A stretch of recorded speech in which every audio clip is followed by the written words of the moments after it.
Quedarte hasta el final del mensaje es muy importante para entender la intención del mismo.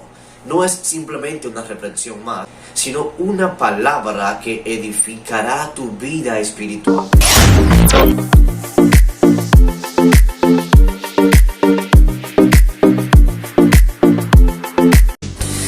Hola, Dios te bendiga.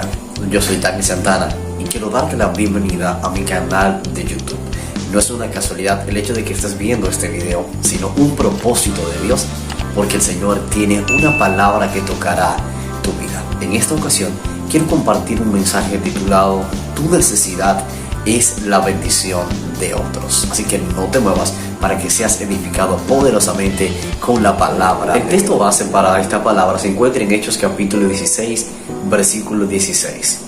En este escenario bíblico nos encontramos con ese panorama de Pablo y Silas cuando pues una joven con un espíritu de adivinación constantemente decía: estos son varones del Dios Altísimo y anuncian el evangelio de salvación.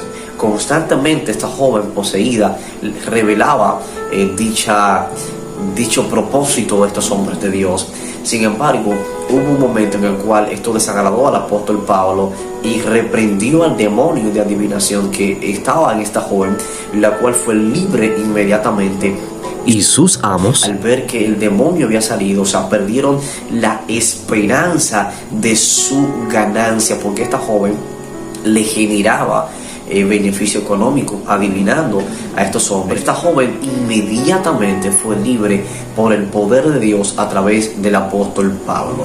Esta liberación del poder de Dios en esta joven, que fue una bendición de Dios, pues conllevó a que Pablo y Silas fuesen encarcelados, y la palabra dice que lo colocaron en el calabozo de más adentro, en lo más profundo. Luego los azotaron y los ataron al cepo. Fue una situación bastante difícil. Sin embargo, algo me gusta de Pablo y Silas, y es que a pesar de la necesidad, a pesar del momento difícil que estaban pasando, en ningún momento perdieron la fe, en ningún momento dejaron de orar o dejaron de adorar a Dios. La palabra nos revela en Hechos capítulo 16 que mientras ellos se encontraban en la cárcel, oraban y adoraban a Dios. Dice que a la medianoche Pablo y Silas oraban a Dios y cantaban himnos al Señor, y los presos los oían. ¿Qué sucede? Mientras ellos estaban adorando, mientras estaban hablando con el Señor, la palabra dice que de repente sobrevino un terremoto que sacudió la cárcel y las puertas se abrieron. Inmediatamente la cárcel tembló y las puertas se abrieron. ¿Por qué? Porque Pablo y Silas, a pesar de la necesidad, ellos provocaron a Dios orando y adorando al Señor. Cosas que nada suceden cuando nosotros persistimos en la oración y persistimos en una vida de obediencia y en una vida de alabanza a Dios. A causa de esta provocación de la gloria de Dios por estos hombres de Dios, pues la palabra dice que las puertas se abrieron y la cárcel tembló. Inmediatamente el carcelero, cuando ve este panorama, toma su espada para quitarse la vida, porque si todos los presos habían escapado a causa de que las puertas se abrieron, esto correría por su cabeza. Sin embargo, cuando estuvo a punto de quitarse la vida, Pablo en alta voz le dijo: no lo hagas, porque estamos aquí, ninguno nos hemos ido, todos estamos en este lugar. Cuando ocurre esto, es decir, cuando el apóstol Pablo le dijo al carcelero: no te hagas ningún mal, pues todos estamos aquí, o sea, nadie se ha ido, todos los presos, todos los reclusos estamos aquí.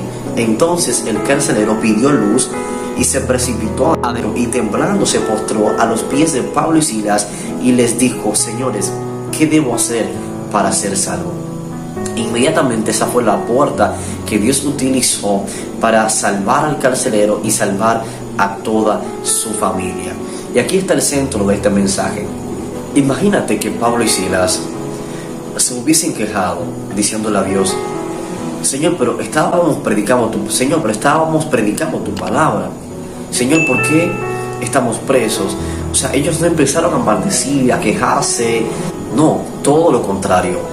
En medio de la prueba mantuvieron la actitud correcta, que fue persistir en la oración y en la alabanza al Señor.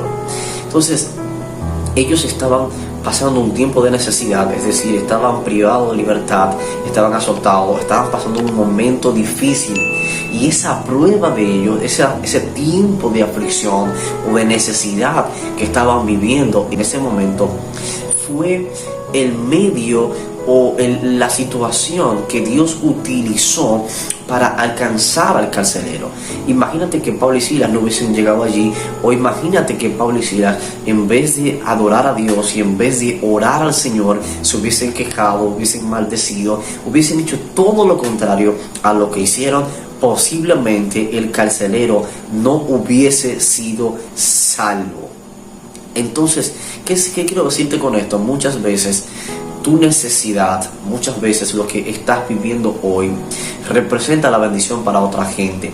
Puede ser que tu vehículo pues se le haya pichado una llanta y quizás te estás quejando, quizás estás murmurando o maldiciendo, pero posiblemente alguien va a pasar por ese lugar con un pensamiento de quitarse la vida, y posiblemente Dios te va a usar a ti para libertar a esa persona. Pero si estás enfocado en la queja o en la murmuración o por qué te pasó eso, pues no vas a entender lo que Dios te está diciendo. Muchas veces Dios permitirá necesidades, permitirá circunstancias para bendecir a otros a través de nuestra vida.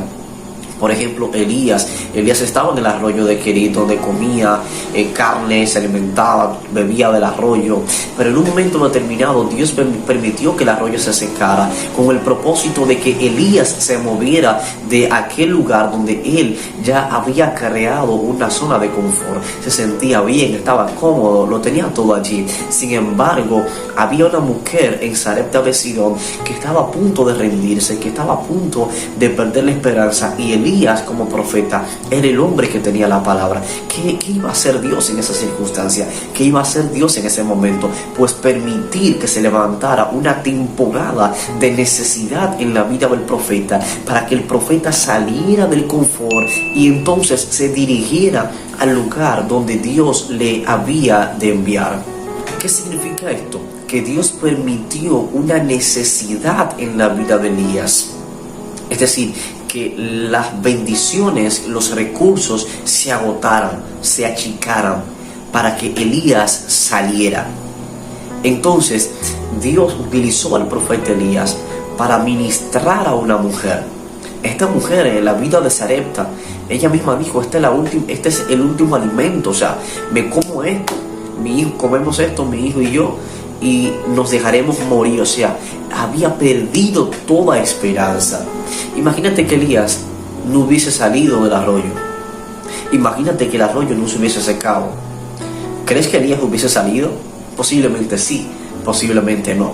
Pero muchas veces, cuando estamos en una zona de confort donde lo tenemos todo, pareciera ser que no tenemos la necesidad de salir. Sin embargo, Dios permitirá circunstancias en nuestras vidas. Por eso la palabra dice que a los que amamos a Dios y hemos sido llamados conforme a su propósito, todas las cosas obrarán para bien. Posiblemente Dios permita que un día no tenga el dinero para trasladarme al trabajo y ese día tenga que caminar al trabajo, porque me encontraré con alguien que necesitará una palabra. Posiblemente pues no llegaré temprano a la empresa, y con esto no digo que seas irresponsable o que llegues tarde, pero puede darse el caso que Dios permita que en esa ocasión algo ocurra para que el tránsito se retrase y que tengas una palabra para alguien, o que Dios te libre de algo. O sea, hay maneras misteriosas de Dios obrar, y lo que Él anhela es que, aunque no lo entiendas, obedezcas. Lo que Dios anhela es que siempre estés dispuesto a ser utilizado por Él en cualquier escenario de tu vida, ya sea que el arroyo se seque, ya sea que te veas en la cárcel literal, o un proceso difícil como Pablo y Silas. O sea, ¿qué vamos a hacer en esa temporada de necesidad? Debemos entender que el momento de nuestra necesidad, Dios lo utilizará para hacer una bendición a favor de otros. Otro caso muy impactante es la boda de Caná.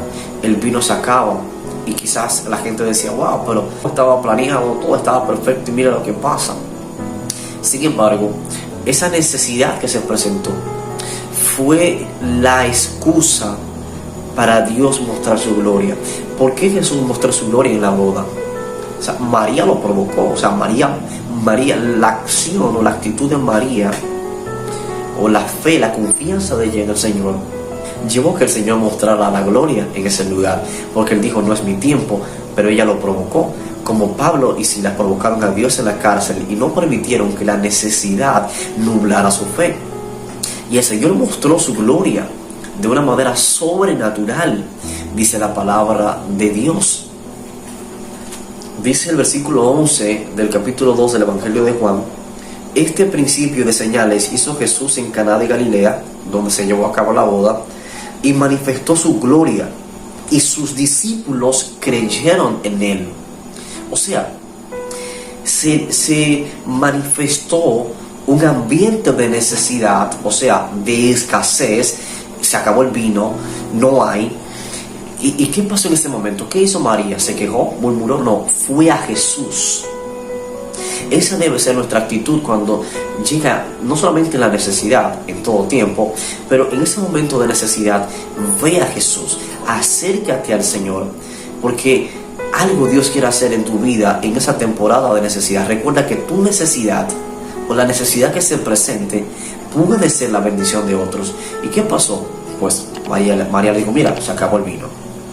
Y Jesús manifestó su gloria en ese lugar, y los discípulos creyeron en él, porque vieron la gloria, vieron el poder de Dios. Cuando el Señor nos muestra su poder, cuando Dios hace una obra extraordinaria en nuestras vidas, esa manifestación de Dios fortalece nuestra fe y nos ayuda a testificarle a otros la grandeza del Señor. Quiero que tomes esta palabra en tu corazón y que puedas entender que el Señor te está diciendo que tu necesidad es la bendición de otros, pero en ti debe haber la actitud correcta. Analiza esto: si Elías no hubiese salido del arroyo por estar apegado a algo temporal, si Pablo y Silas se hubiesen quejado en la cárcel, hubiesen maldecido, hubiesen empezado a decir palabras obscenas, o hubiesen dudado y hubiesen hecho cosas que a Dios no le agrada en ese momento, pues el carcelero no hubiese sido salvo. Si María en ese momento, cuando el vino se acaba, no acciona, no cree en el poder del Señor y se queda como que nada es nada, pues lamentablemente la gloria no hubiese sido manifestada, y posiblemente la fe de los discípulos no hubiese sido llevada a un nuevo nivel. Quiero que entiendas que donde tú ves una necesidad, Dios ve un propósito. Donde nosotros vemos problemas, Dios ve la oportunidad para Él mostrar su gloria, y usted es la vasija que Dios quiere utilizar. Dios te bendiga. No olvides suscribirte a este canal y compartir este video para que otras vidas sean edificadas.